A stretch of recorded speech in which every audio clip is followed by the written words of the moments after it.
We just understood what happened at Philips, how they went from classic electronics to this health world where they are really successful. And it's important to realize health is not a product. It's not something Philips can sell.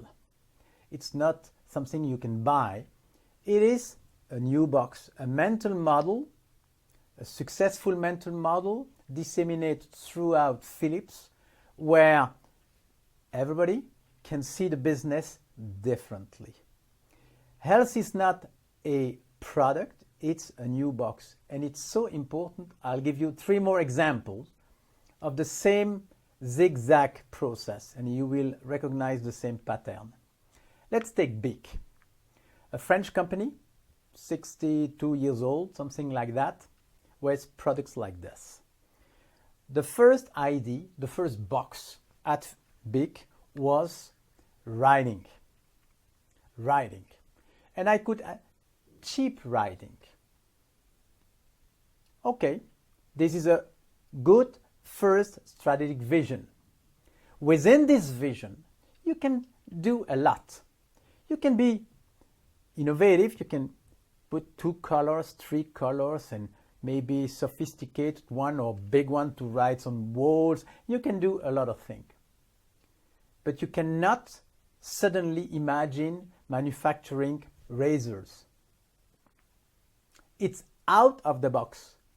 And how do you reach this razor concept?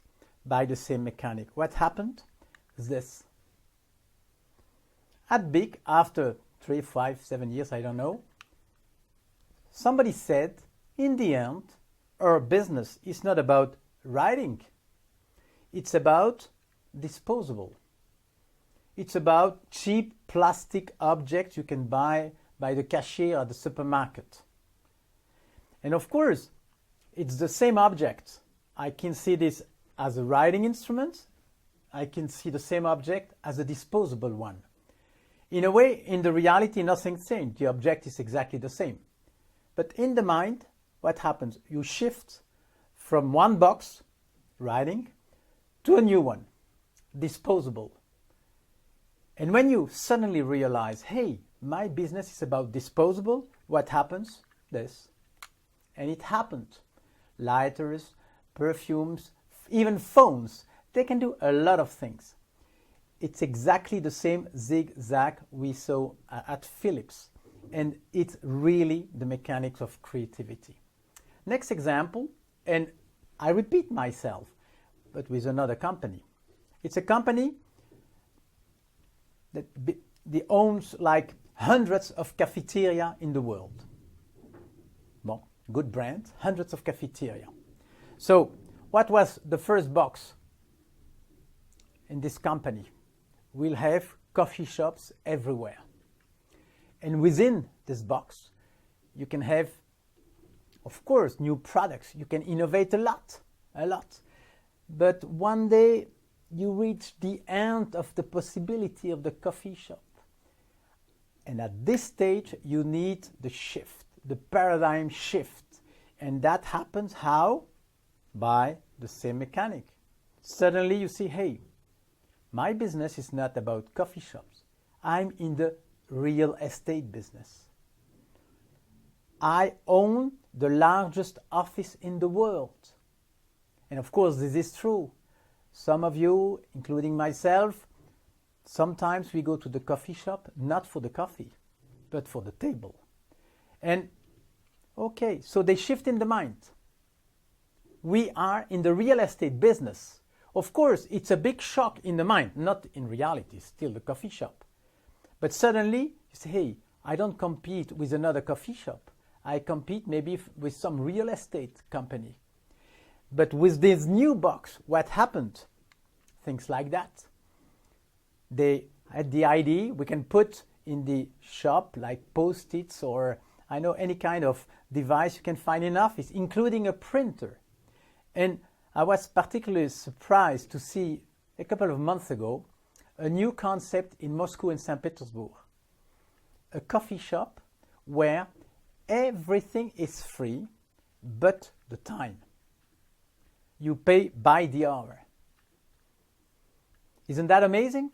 And of course, I don't know what's going to happen with this concept, but you pay like, I don't know, for the first hour and then additional hours. You can have coffee as much as you want. But maybe this is brilliant. And this kind of idea won't come if the main box is coffee.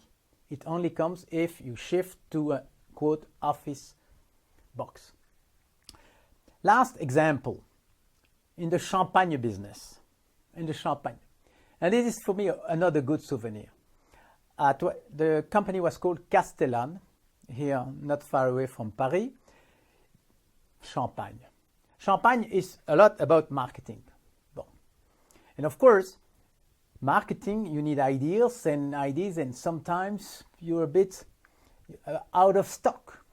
And we did exactly the same.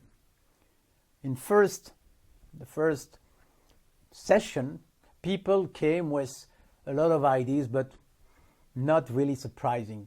And nobody was really pleased with the ideas. And then I had a good idea. I asked them, please, could you describe your business, your strategy, your vision, without using the word champagne or bottle? They were a bit surprised, didn't know exactly what to do. And then they made the effort. And somebody said, in the end, our business is to contribute to the success of party. And suddenly, it happened. The champagne box was replaced by our business is about improving parties. And it's a good anecdote and a good souvenir for me. I asked people, say, okay, the business is about party. Tell me when a party is better. Immediately, somebody said, when the speech is better. Probably he had a bad experience during the weekend, I don't know what, but he said that. In less than a minute, somebody said, I have a good idea for marketing. Let's print a little book, how to deliver a speech. And that's what they did. It was really a success. They even had an article in the newspaper. And this idea doesn't come if the main box is a bottle of champagne. It comes easily if the main box is the party.